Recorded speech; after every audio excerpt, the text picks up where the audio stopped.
Bonjour à tous les amoureux de la liberté, bienvenue chez Première de Couverture, je suis Hélène Tong. Avant de commencer, si vous avez été désinscrit de cette chaîne, pensez à vous réinscrire. Et surtout, le meilleur moyen pour que nous restions en contact en cas de censure totale, c'est de vous inscrire à notre liste d'abonnés email sur le lien dans la description en dessous de cette vidéo. Vous pouvez maintenant nous suivre donc sur Odyssey, Rumble, VK, Parler, Gab et Twitter.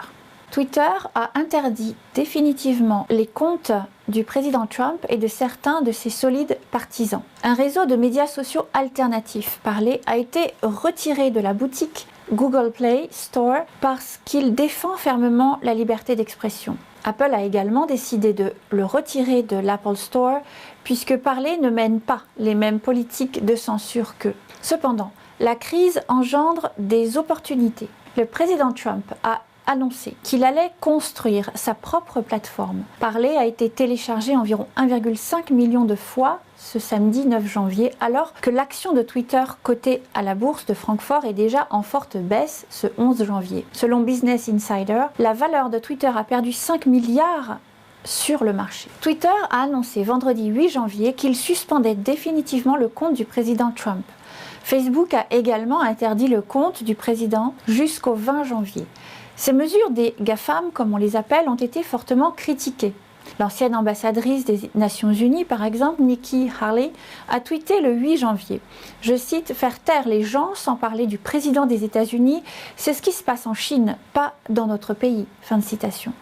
Mike Pompeo, quant à lui, a répondu, je cite, « Il est dangereux de faire taire les gens, ce n'est pas américain. » Malheureusement, ce n'est pas une nouvelle tactique de la gauche. Ils travaillent depuis des années à faire taire les voix adverses. Nous ne pouvons pas les laisser faire taire. 75 millions d'Américains, ce n'est pas le PCC ici. Fin de citation. Les critiques ne viennent pas seulement des partisans de Trump, mais aussi des personnes qui n'aiment pas le président. Jonathan Turley, titulaire de la chaire Shapiro à la Public Interest Law de la George Washington University, a déclaré dans un tweet, je cite, « Bien que j'ai été très critique à l'égard des remarques du président, il n'a jamais vraiment appelé à la violence ou à une émeute. En effet, il a expressément dit à ses partisans, je cite, de faire entendre leur voix de manière pacifique et patriotique. De telles marches sont courantes dans les capitales fédérales et des États. » Fin de citation. Les dommages causés par l'émeute ont été énormes, mais ils seront minimes en comparaison des dommages causés par le nouveau précédent de mise en accusation instantanée, ce qu'on appelle snap impeachment, pour les discours protégés par le premier amendement. Cela porte à la Constitution le même coup que celui des émeutiers au Capitole.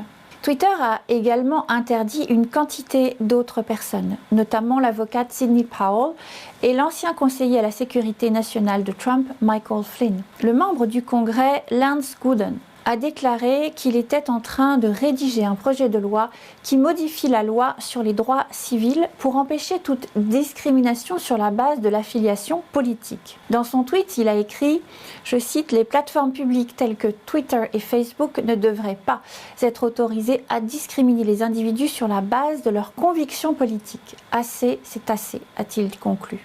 Les animateurs radio Mark Levin et Rush Limbaugh ont quitté la plateforme après la vague d'interdiction de Twitter. Ils ont exhorté les gens à passer sur Parler, qui offre une meilleure protection de la liberté d'expression que Twitter. Cependant, Parler a été retiré de la boutique Google Play vendredi et Apple l'a également retiré de sa boutique samedi. Il semble qu'il n'y ait plus d'endroit sécurisé où l'on puisse s'exprimer. Le président Trump a proposé une nouvelle solution. Il a annoncé que son équipe envisageait de construire une plateforme séparée. Je cite, « J'ai prédit que cela se produirait. Nous avons négocié avec plusieurs autres sites et nous ferons bientôt une annonce importante tout en examinant les possibilités de construire notre propre plateforme dans un avenir proche. Nous ne serons pas réduits au silence, a-t-il déclaré. » Twitter n'est pas une plateforme de discussion gratuite. Il s'agit de promouvoir une plateforme de la gauche radicale où des personnes parmi les plus malveillantes du monde sont autorisées à parler librement. Restez connectés, a conclu le président Trump.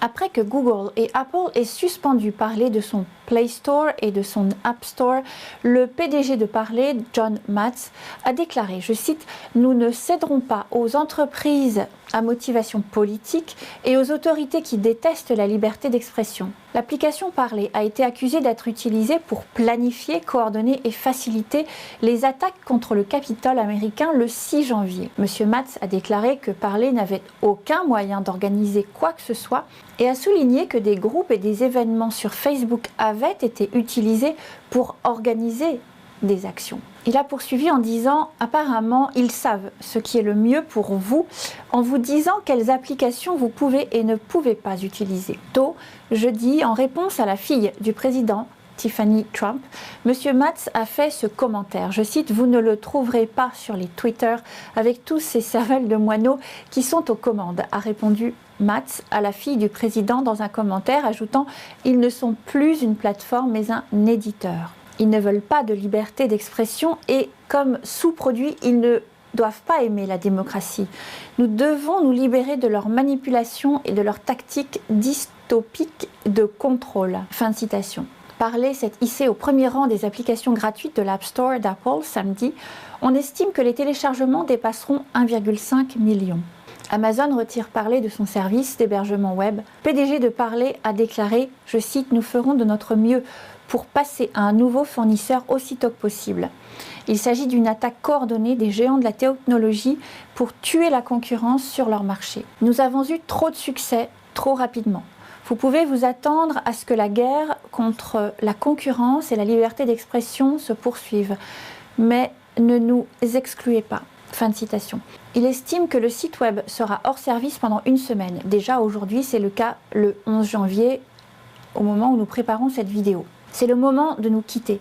Merci d'être resté à l'écoute. Avant de partir, n'oubliez pas les 3 coups de pouce, likez, commentez, partagez et pour soutenir notre travail de journaliste libre et indépendant, vous pouvez donner à partir de 1 € par mois sur le lien Tipeee dans la description en dessous de cette vidéo.